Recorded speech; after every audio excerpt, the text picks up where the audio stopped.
Coworkers mocked my voice, my lunch, and called me the little weirdo every single lunch. So I made their snacks disappear for 14 months, and they're slowly losing their minds. I genuinely love my job. The work is interesting. The benefits are solid. Most of my coworkers are great. I want to make that clear before I explain what I've been doing for 14 months. I've always struggled socially. Conversation doesn't come naturally, but I try. I make small talk at lunch. I put in effort because people warm up to me once they get used to my quirks. Two coworkers, though, have decided warming up to me is not on their agenda. Let's call them Brad and Tyler. It started small. I mentioned I love our city, where I grew up. Brad jumped in. This city? Crime-ridden dump. Tyler nodded. Food scene is trash too. Then it kept happening. Every single lunch. I'd mention a book and Brad would say, garbage. Total waste of time. I'd talk about a movie and Tyler would scoff. Only teenagers like that. I mentioned anime and they looked at me like I'd confessed to murder. Cartoons? Aren't you a little old? But it got worse. Brad started calling me the little weirdo, loud enough for me to hear. Tyler would ask about my weekend specifically to mock whatever I said. You went to that restaurant? My dog wouldn't eat there. They'd mimic my voice. Brad would repeat what I said in a high-pitched tone while Tyler snickered. Once I brought homemade pasta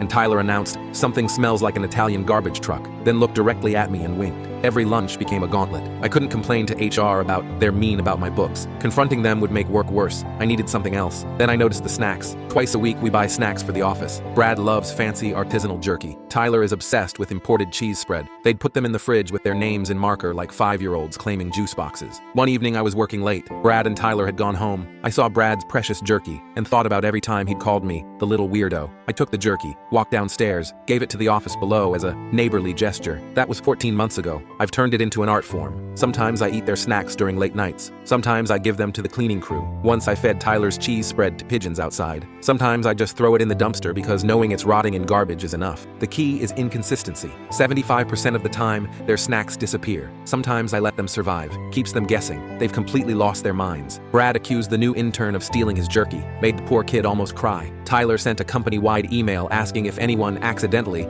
took his cheese spread. Signed it, very disappointed. Brad started writing, "Do not touch Brad," in huge letters. I touched it anyway. Gone now. Tyler installed a mini camera pointed at his fridge shelf. I noticed immediately. That week, his cheese survived. Next week, I accidentally unplugged the camera getting my lunch. His cheese vanished an hour later. They've blamed the cleaning crew, the interns, the office downstairs, each other once, which was hilarious. Brad started a spreadsheet tracking disappearances, trying to find a pattern. There is no pattern, Brad. That's the point. Last week, Brad opened the fridge, stared at the empty spot where his jerky should be, and whispered, "What the fuck is happening?" I was standing right behind him eating a granola bar. "Bad luck, man," I said. "Maybe the store's out again." He nodded sadly. "Yeah, maybe. I know this makes me petty and childish, but every time Brad sighs with disappointment, every time Tyler sends another passive-aggressive email about respecting other people's food, I feel a spark of joy. They can mock everything I like at every lunch, but they can't have their jerky and cheese too. Good trade.